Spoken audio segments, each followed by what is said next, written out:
मैं और मेरे शोहर पानी पूरी खा रहे थे कि अचानक फौजी वर्दी में मलबूस एक आदमी आया और मेरे शोहर को कहने लगा, शायद तुम मुसलमान नहीं हो, और हिंदू होने की बिना पर गोली मार दी। ये कहना था एक सयाह लड़की का जो अपने शोहर के साथ छुट्टियां मनाने कश्मीर में आई हुई थी। पूरी खाने से मेरा पति साइड में था, एक इंसान आया, उसने उसको गोली मार दी। दुनिया की सबसे बड़ी जेल कहलाई जाने वाली वादी कश्मीर में 7 लाख भारतीय फौजी एहलकारों के होते हुए आखिर ये हमला कैसे हो गया? मीडिया रिपोर्ट के मुताबिक रवामा 22 अप्रैल को भारतीय शहरी कश्मीर के मशहूर मकाम पहलगाम के कुदरती नज़ारों से लुत्फ अंदोज हो रहे थे कि अचानक फौजी वर्दियों में मलबूस चंद अफराद ने उन्हें घेर लिया। हिंदू सयाहों को उनकी शनाख्त के बाद कत्ल कर दिया गया। इस अफसोसनाक वाक़े में 26 अफराद हलाक जबकि 20 से ज़ायद जख्मी हुए। इब्तदाई तौर पर हमले की जिम्मेदारी द रेजिस्टेंट फ्रंट ने कबूल की, लेकिन बाद उन्होंने सोशल मीडिया अकाउंट हैक होने का दावा करते हुए हमले की जिम्मेदारी कबूल करने से इनकार कर दिया। ऐसे में एक और बात सामने आती है कि 1 घंटे तक जारी रहने वाले इस हमले के 20 मिनट बाद पाकिस्तान के खिलाफ FIR दर्ज कर दी गई, लेकिन हमले के मुतासरीन तक कोई इमदाद नहीं पहुंची। हमले के बाद इंडियन हुकूमत ने पाकिस्तान पर इल्ज़ामात की बौछार करते हुए दावा किया कि 3 में से 2 हमलावरों का ताल्लुक पाकिस्तान से था। दूसरी जानिब पाकिस्तान ने इस इल्ज़ाम की तरदीद करते हुए शफाफ और गैर जानिबदाराना तहकीकात का मुतालबा किया, जिससे दोनों ममालिक के दरमियान कशीदगी में इजाफा हुआ। इस हमले के बाद मोदी सरकार की जानिब से सिंध तास मुआहदा मुअत्तल करने का ऐलान कर दिया गया। The Indus Waters Treaty of 1960 will be held in abeyance with immediate effect. ऐसे में अकल दंग रह जाती है कि कश्मीर में होने वाले दहशतगर्दाना हमले का सिंध तास मुआहदे से क्या ताल्लुक है? पाकिस्तान में तो आए रोज ऐसे हमले होते रहते हैं जिनमें इंडिया के मुलव्विस होने के सबूत भी मिलते हैं, लेकिन इसके बावजूद क्या पाकिस्तान ने इंडिया के साथ क्या कोई ऐसा मुआहदा मुअत्तल किया? अब बात करते हैं सिंध तास मुआहदे की कि आखिर ये मुआहिदा है क्या और इंडिया क्यों हीले बहाने करके इसको मुअत्तल करना चाहता है।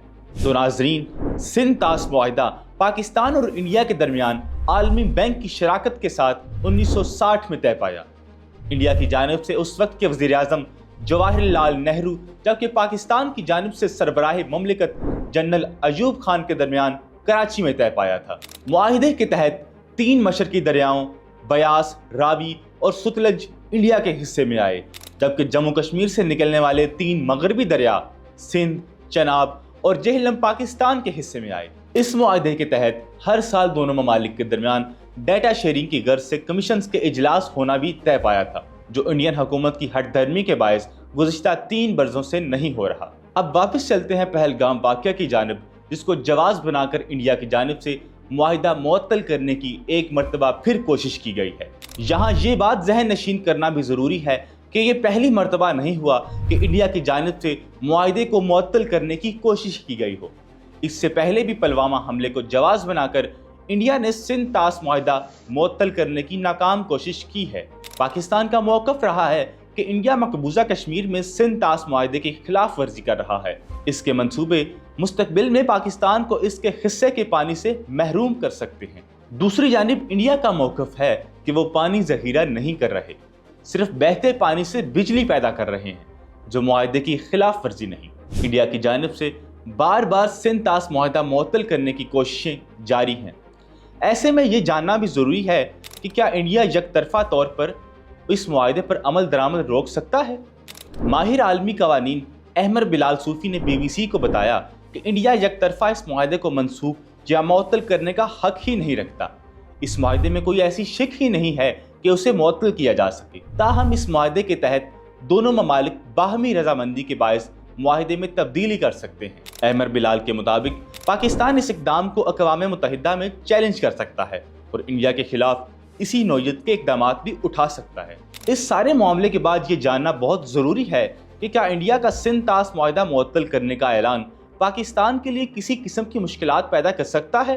साबिक additional Indus water commission Siraj Memon ने इस बारे में BBC से कहा कि कलीलुल मुद्दती लिहाज से इसका पाकिस्तान पर ज़्यादा असर नहीं पड़ेगा। इंडिया पाकिस्तान के हिस्से का पानी रोक नहीं सकता क्योंकि इसके पास फिलवक्त कोई ऐसा ज़ख़ीरा या वसाइल ही नहीं जहां वो इन दरियाओं का पानी स्टोर कर सके। लेकिन अगर ये तात्तुल जारी रहता है तो तवील मुद्दत में इसका नुकसान पाकिस्तान को इस सूरत में हो सकता है کہ انڈیا جو ڈیمز، بیراج یا پانی ذخیرہ کرنے کے انفراسٹرکچر بنا رہا ہے وہ پاکستان کو مطلع کیے بغیر ان کا ڈیزائن تبدیل کر سکتا ہے۔ سابق وفاقی سیکریٹری واٹر اینڈ پاور محمد یونس ڈھاگا کا کہنا ہے کہ یہ ایک عالمی معاہدہ ہے جس کے ثالث عالمی ادارے ہیں اور اس کی معطلی انڈیا کے لیے ممکن نہیں۔ یہ محض ایک سیاسی بیان سے زیادہ کچھ نہیں ہے۔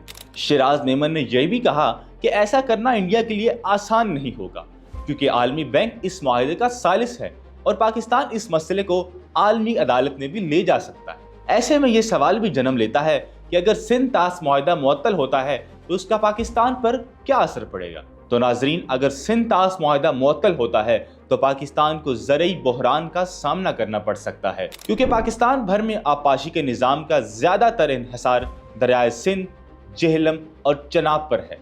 اس کے علاوہ پینے کے پانی کا بحران بھی پیدا ہو سکتا ہے اور بجلی کی پیداوار بھی متاثر ہو سکتی ہے۔ دریاؤں میں پانی کا بہاؤ غیر متوازن ہونے کی وجہ سے سیلابی صورتحال یا پھر خشک سالی کے خطرات بڑھ سکتے ہیں۔ پانی جیسا اہم اور بنیادی وسیلہ اگر سیاسی دباؤ کے لیے استعمال ہوا تو دونوں ممالک کے درمیان کشیدگی میں مزید اضافہ ہوگا جس سے جنوبی ایشیا کا امن خطرے میں پڑ سکتا ہے۔ پاکستان میٹرز نے اس معاملے پر بات کرنے کے لیے ماہر آبی امور ڈاکٹر بشیر لاکھانی سے رابطہ کیا۔